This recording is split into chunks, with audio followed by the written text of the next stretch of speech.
দেশের বিভিন্ন স্থানে রাসেলস ভাইপার সাপের উপস্থিতি এবং ছড়িয়ে পড়ার খবর উদ্বেগজনকভাবে বাড়ছে, যা সাধারণ মানুষের মধ্যে আতঙ্ক তৈরি করছে। এই মুহূর্তে আতঙ্ক ছড়ানোর চেয়ে সতর্কতা ও সচেতনতা জরুরি। বিষধর সাপ রাসেলস ভাইপার বাংলাদেশের চন্দ্রবোরা বা উলুবোরা নামে বেশ পরিচিত। বেশ কয়েক বছর ধরেই দেশের বিভিন্ন অঞ্চলে, বিশেষ করে গ্রামীণ ও কৃষি নির্ভর চর এলাকায় রাসেলস ভাইপার সাপের উপস্থিতি লক্ষ্য করা যাচ্ছিল। তবে সম্প্রতি এর উপস্থিতি বেশি চোখে পড়ছে পদ্মা নদীর তীরবর্তী বিভিন্ন জেলায়, এবং মানুষকে দংশনের ঘটনাও ঘটছে। তাই এখন এই সাপ নিয়ে আলোচনা ও আতঙ্ক দুটোই বাড়ছে। বর্তমান দেশের প্রায় 27টি জেলায় রাসেল ভাইপার রয়েছে।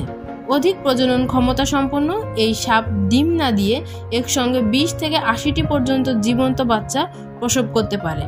ফলে খুব সহজে এসব বাচ্চা বন্যার পানির সঙ্গে ছড়িয়ে পড়ছে, পরবর্তীতে পূর্ণবয়স্ক হয়ে আবারও বংশবিস্তার করছে।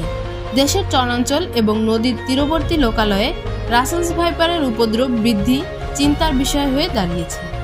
মানুষের দৈনন্দিন জীবন ও কৃষির উপর নেতিবাচক প্রভাব ফেলছে রাসেল ভাইপার আতঙ্ক।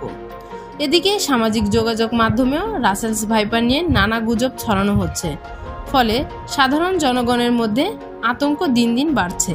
কিন্তু চিকিৎসক এবং প্রাণীবিদ্যা বিশেষজ্ঞরা বলছেন, তাৎক্ষণিক চিকিৎসা নিশ্চিত করা গেলে দেশে প্রচলিত অ্যান্টিভেনমের মাধ্যমেই আক্রান্ত ব্যক্তিকে সুস্থ করা সম্ভব।